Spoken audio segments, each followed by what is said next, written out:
Alright, what's up, guys? Welcome to another episode of the TMossBoss Show. And in today's episode, I wanted to talk on the reason why I criticize games so heavy, because video games, I should say, because here's the thing. And even talking on like games like board games, card games, I'm trying to think of some other versions of games, games where it's like an activity based game where it's like you playing frisbee or you playing basketball or you playing baseball, football, whatever the situation is. Every product outside of video games, if we're still talking on that game genre, hold on for a second, I gotta take my hoodie off because it's a little bit on the warm side. But anyways, no, overall talking on that, every game outside of video games are finished.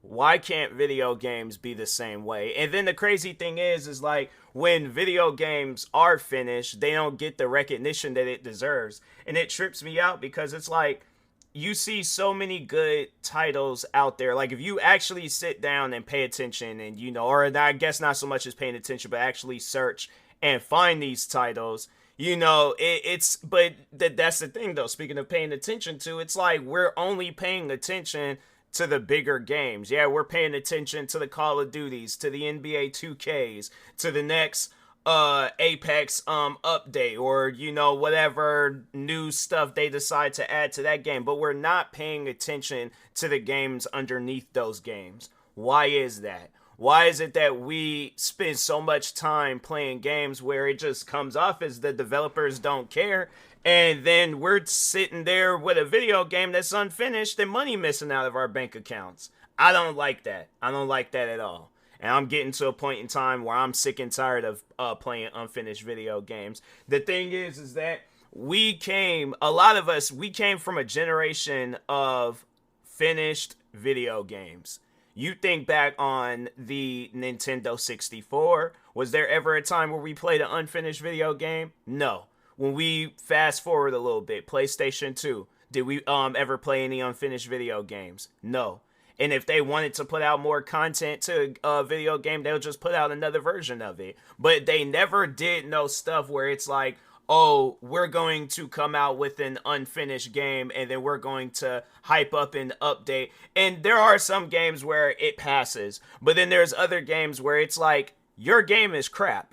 And you know that your game is crap. And you think we're going to add some stuff into the games that's going to make it seem like that it's not crap. Fam, that's stuff that should have been in the game day one. Now, I get that if you are, like overall, like you just put out a game just to kind of test out the scenery and like a video game, for an example. And I'm seeing that with a lot of these types of video games, but Supermarket Simulator, it's like they're putting out stuff like, oh, you get to have a self-checkout area. You get like a tablet to where now it's a little bit easier instead of running back and forth to your computer. Like they're doing things where it comes off as like, oh, well, that sounds like a good idea. Like it sounds like that. I feel like that's like fan recommended stuff. That's not something, and maybe it is something that they sat down and thought of, but regardless, they're making the game funner. That's one thing about it. And Supermarket Simulator, just to talk on that game real quick, and just to talk on that genre, simulator video games right now just seem like video games that you can play forever and ever and ever.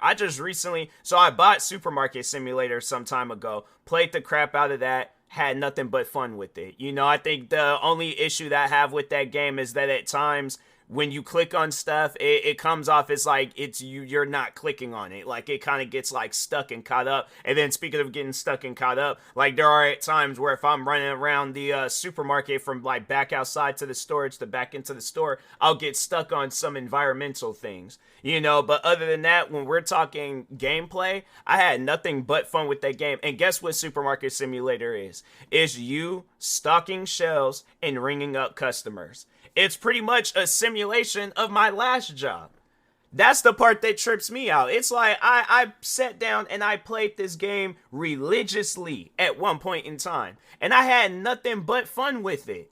Then fast forward, TCG Card Shop Simulator comes out. I was like, fam, what is this? Well, it looks fun. I'm gonna go ahead and buy it. I bought it. I had nothing but fun with that game. Then I just recently bought this recycling game. This is called Recycling Center Simulator. That game is fun. Today, I bought a game called Gunsmith Simulator. That game is fun. To me, when I see these games, and I think they're all done by the same company too. Hold on for a second. It's like, well, it's published by the same company, but I think they have different publishers. Yeah, no, they have different developers, but it's published by the same company. So there's this company called Playway, SA, and yeah, they put nothing. It just seems like they always be putting out simulators and stuff. But Game Hunters developed that game. Who developed TCG Card Shop? I think that's different too. Yeah, that's its own thing. OP Neon Games. They're the ones that developed TCG Card Shop Simulator, and then Recycling Center Simulator. Yeah, Playway SA published it, but Ballast Games developed it. And Supermarket Simulator, where's that game at? The publishers and developers is different from Playway SA. The same people that did Supermarket Simulator, but Nocta Games, I think that's the name. But even talking outside of simulator games, I know people will probably be all like, oh, okay, well, what about some shooter games? Yeah, there's this really dope shooter game that's out right now, and I just talked on this game not too long ago called Echo Point Nova. Fam, to me, that is honestly, in my opinion, one of the best shooters that's out right now. One of the best. Now, I guess if they do decide to add a PvP option to that game, they very well can. But I promise you, if you're into shooter games, you will have fun with the content that they provide in that game, all right? Now, it's been a minute since I played it, but still, it's going to be one of those games that's going to be near and dear to my heart because it is fun. Now, yes, it's a video game that I've struggled on. I'm trying to think with Supermarket Sim and all that. I haven't really struggled so much with the sim. Oh, but even going far beyond that, I know Playway SA, I believe they published this game. But Car Mechanic Simulator. That's another simulation game that I put a lot of hours in. What's up with that, though? Like, I did want to talk on simulation games for its own separate episode, but just to talk on it real quick. What's up with simulation games being mad fun right now? You know, like, I just look up one day and we got all these different simulation games, and it's crazy because people try criticizing these games, talking about, like, why not just go out and just get a job? I don't want to do all that extra stuff of trying to build a car from scratch. If they came out with a video game version of it, oh, you best believe I am going to play it to see what it's all about. Because my thing is this, I would rather mess up in a video game. Like, the reason why you don't see people becoming no gunsmiths, person, or a car mechanic, or working at some recycling center, because the thing is this, it ain't no different than a military video game, alright? They put you out in the middle of a war, you done took 100 million bullets, and done died, alright? That's just going to be my English. I know it ain't done died, but anyways, y'all know me by now. You know I don't speak proper English, all right? It's either Ebonics or partial English. But anyways, that ain't no different than them types of video games, all right? Why not just sign up for a war? You know, I really wish I could find the person that has said that about simulation games, because I'm like, if you play war games, why not just enlist in a war? It's the same thing. Whatever video game you playing. Or if you play racing games, why not just play? And I think that's why I like simulation games so much, because racing games are pretty much simulation games. It's a racing simulator. Well, yeah, no, that's exactly what it is. When you look at games like Gran Turismo, Forza, games like that, yeah, that's a racing sim. But anyways, but why not just become a professional racer? You know, when they got you on some spaceship, out in the middle of space killing aliens, why not work for NASA and go out there and fight alien crime out in space? You see the point? People play video games to have fun. If a person plays Car Mechanic Simulator, Recycling Center Simulator, Forza, Gran Turismo, Echo Point Nova, the thing is this, they are playing those games to have fun. And it's crazy, with those types of games, you usually see them at a very positive or overwhelmingly positive rating. Why can't the bigger games, because you would think, when you look at games like that, Echo Point Nova, I'm trying to think of some other, Gran Turismo, you want to throw it in there and stuff, because I feel like Gran Turismo is a finished game. I don't really be seeing that game coming out with too many, like, bug patch updates and stuff. If it is, it's minor, but anyways, you see games like that, but you don't see a whole lot of people playing them compared to, like, Call of Duty. Like, let's just see how many people are playing the last Gran Turismo game compared to Call of Duty. So Call of Duty currently right now, their biggest page. So yeah, it's the Call of Duty Warzone page. So that page on Twitch, it has 22.7 thousand viewers. Gran Turismo 7 has, they currently have, is this page muted? I'm just gonna mute it anyways because I don't want to hear no background noises and stuff.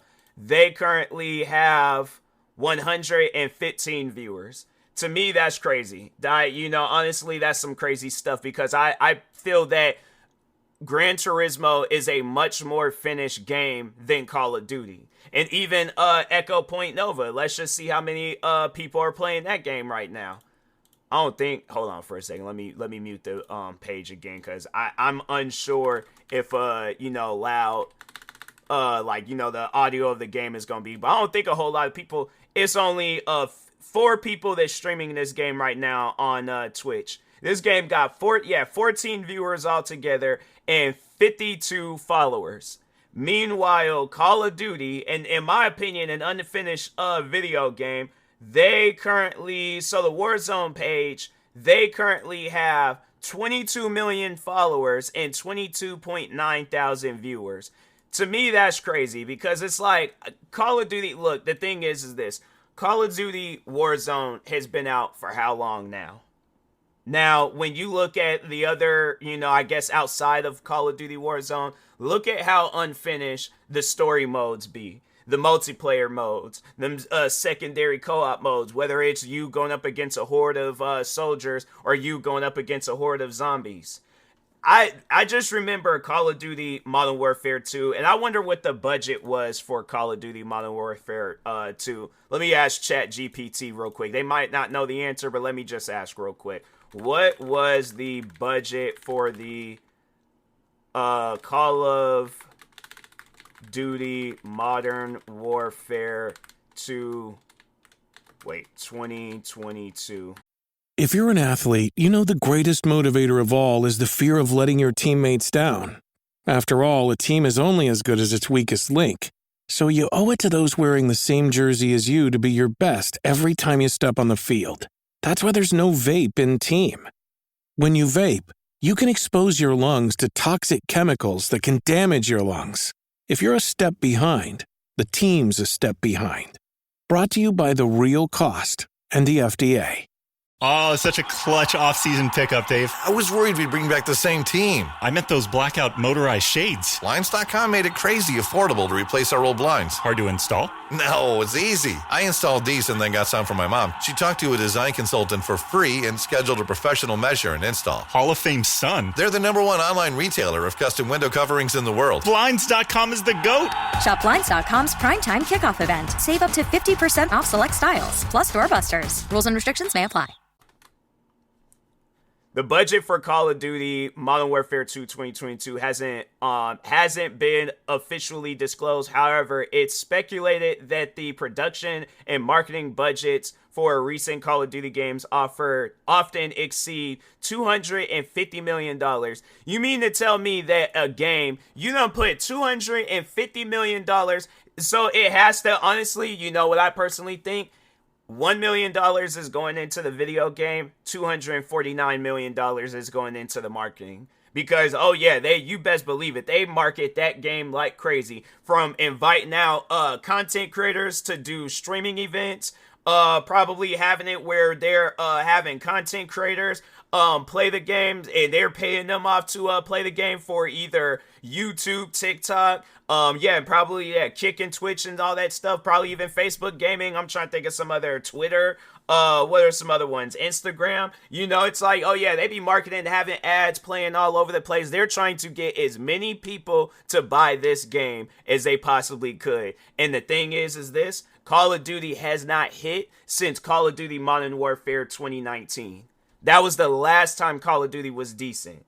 But when you look at all the other Call of Duty games that came out afterwards, Call of Duty, Black Ops Cold War, okay-ish game, but it didn't hit like Modern Warfare 2019. Vanguard didn't hit at all. Modern Warfare 2 That game, I can tell you right now, when I had played that game crashed on me. Was the buggiest Call of Duty game I think I ever played. And in the year 2022, I think that was the buggiest game that I played that whole year. But yeah, then Call of Duty Modern Warfare 3, people don't even I feel like they don't even consider that a Call of Duty game. They didn't like the story. Or I guess how campaign played out. Zombies they didn't care for. In the multiplayer, it's like I don't even think I'm trying to think. Even with Call of Duty Modern Warfare 2019, I don't even think people was really playing multiplayer like that because everybody was playing Warzone. So it's like Call of Duty Warfare or Call of Duty I don't even know what I'm trying to say. Call of Duty Modern or multiplayer. There we go. Okay, I don't know why I was trying to say Modern Warfare, but anyways, yeah, Call of Duty multiplayer that hasn't hit since before Warzone. So what was the last? Hold on for a second. What? No, yeah, it was Black Ops Cold War, and then before that, or not Black Ops Cold War, but Black Ops 4. But what COD came out before Black Ops 4? All the Call of Duty games in order, complete. Okay, so they did Black Advanced Warfare, Black Ops 3, World 2. And I remember when the multiplayer in that Call of Duty, that multiplayer was actually pretty decent. They had like that area where you can it was kind of like Destiny almost, but they did still have like their multiplayer stuff, but they had like a little safe house area you can go to. That was the last time that multiplayer had was actually people were playing it. But I feel like even then I can think back, like people, they were criticizing that Call of Duty. So then what did they have to do? They had to remaster Call of Duty Modern Warfare, the original Modern Warfare, because people wasn't really playing the Call of Duty games like that, or at least the multiplayer stuff. But they did like multiplayer in Modern Warfare. And then Infinite Warfare, it was like, bruh, that Call of Duty received some heat. I feel like Black Ops 3, it was I think that was like the next Call of Duty the next gen version of Call of Duty, and I know people were hyping that up and stuff. So I think Black Ops 3, so almost 10 years ago, that was the last time a Call of Duty multiplayer game made sense. I'm saying, like, to me, and if we going back even further than that, I feel like the last good Call of Duty was Call of Duty Black Ops 2. And that came out back in 2012. So let's just count up the amount of Call of Duty games they released since Black Ops 2. So 1, 2, 3, 4, 5, 6, 7, 8, 9, 10, 11, 12, 13, 14, 15, 16, 17, 18, 19, 20. 20 Call of Duty games later, and you guys still ain't got your stuff together. That's crazy. That's honestly insane. And that's why I be criticizing these games when they be coming out. Or at least be heavy on the criticism. Because that's crazy to me when the last time a Call of Duty game was just all around perfect. From campaign to multiplayer to zombies. Or yeah, they're like this, the other outside mode outside of campaign and multiplayer. Yeah, then zombies. But that was because you guys were focused on that part of the game. It seems like now when you come out with a Call of Duty game, you're only focused on Warzone. You don't focus on anything else. That's crazy. That's honestly insane. And how many people work at Activision? I'm curious on how many people work at Activision. About 17,000 employees work at, and you mean to tell me you guys have that many employees? How many people work in the development department and wait, okay, there we go. Sometimes I don't be knowing how to type, but anyways, in Activision, more than 3,000 people are working on Call of Duty. That's crazy. You have that many people. Meanwhile, I wonder if it says somewhere on how many people worked on Echo Point Nova, but I just know, I think it's just the one guy, but I could be wrong. I could honestly be wrong. But let's just see. Greylock Games Studios. Let's see. Okay, this is their website. So I think it's just the one guy. I honestly think it's just the one guy. Maybe I could ask Chat GPT how many people work. How many people work at? I wonder how many. Also, they're searching right now. Greylock Studios appears to have a relatively small indie game development team. While precise numbers are not publicly listed, it's clear from the nature of their projects, such as Severed Steel and Echo Point Nova, that they operate as a tight-knit group, typically of a smaller studios that focus on high-quality, innovative indie games. Indie studios often grow as they release successful titles, so their team size could fluctuate depending on their current projects. So overall, though, it's a small team of people working on Echo Point Nova. And you mean to tell me that this small group of people that don't have the same okay, maybe I'm not going to say experience, but same resources as Activision can release a better game than Activision? And I'm supposed to look at that as normal. That's not normal, bruh. That's not normal to spend $69.99 on a video game and overall the game ain't good. And then it's like even with the racing game, Test Drive Unlimited Solar Crown. And I can like think of some racing games, Car X Street. You know, yeah, that game when it came out, it wasn't all that good. But the developers have been updating that game all the time. All the time. So the game, in my opinion, that's better than Test Drive Unlimited Solar Crown.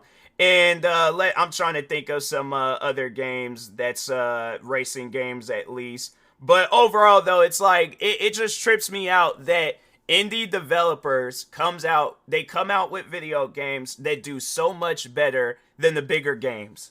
That's not normal. That is not normal at all. So if you wonder why I criticize video games so heavy, because when you have us, and yeah, there's been times where I play indie games and they haven't been good, and I've criticized those games too. One game that I could think of for an example, Contractville. That's supposed to be like some simulation game, kind of like House Flipper, but the way that they go about that game, it's like pretty much what I said about the whole English stuff. It's like they're speaking English, but at the same time, they're not speaking English. Because they'll tell you to bring out a trash bag, and then your character brings out a box.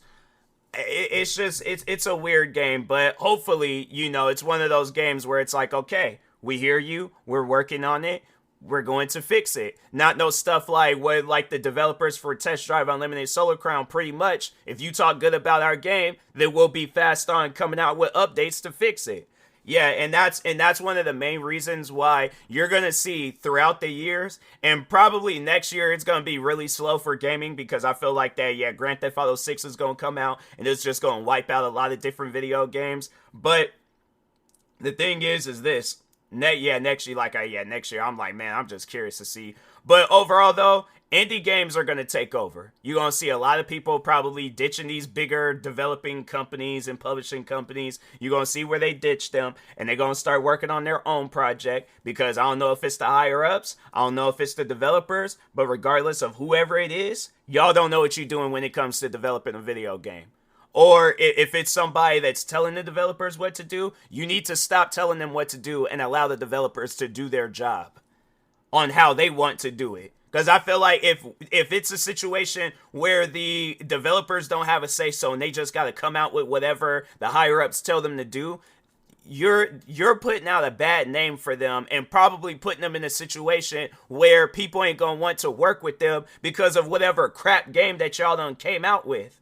So it's like, now it's like this person's out of a job because, yeah, let's say your guys' game fails, you don't make the money that you want to make, and then all of a sudden it's like, oh, yeah, well, we got to lay off all these different employees and stuff. Now people don't want to work with them because they're like, no, we seen how much of a crap game that was. We don't want you working with us. And maybe some people might understand and be like, hey, you know what? We already know about that company. Come work with us. And, you know, we want to see what you're capable of doing. Now, they done took whatever experience that they done learned from you guys and then came out with some video game that's doing 10 times better than what your game is doing.